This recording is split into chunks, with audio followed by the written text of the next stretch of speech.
New JCPS Superintendent Dr. Brian Yearwood said he was told about the district's financial problems on his second day on the job. Yearwood is holding community meetings to explain the district's money problems and to listen to concerns. WDRB's Richard Essex heard impassioned pleas and just plain shouting from frustrated parents.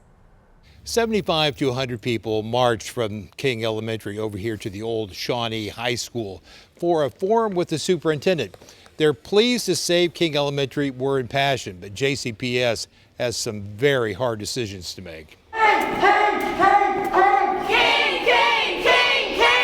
A procession of parents, teachers, former and current students of Martin Luther King Jr. Elementary could be heard coming down the street.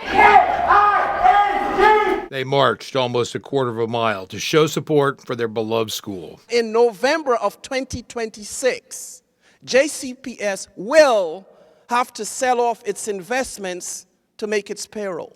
Dr. Yearwood says that he has a year, maybe less, to clear up or organize $188 million in debt. And one of the possible scenarios, closing or consolidating schools.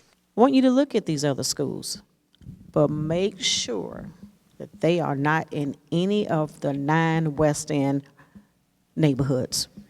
When you're looking at other schools, we don't want schools to close, because when we lose schools, we lose communities. We lose people, okay? So keeping King open is what equity looks like.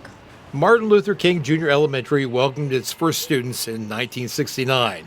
Over the years, King Elementary housed or hosted some of the district's leading programs. For years, we have had programs like Fun for the Arts, the Prominent Youth of America, Faithworks Studio, the Louisville Ballet, Future Healers, DEP Lit and programs, Men of Quality, Ladies of Leadership, Boys and Girls Club. I can go on and on about programs, but guess what? That's not the only way that we can grow. The way we've been growing is through our dedication, our hard work, our teamwork, our commitment. The crowd inside the old Shawnee High School auditorium was very one-sided in favor of King Elementary. But no decisions were made on what might or could happen to the school or any school. But we heard from the superintendent, and the district has a genuine crisis.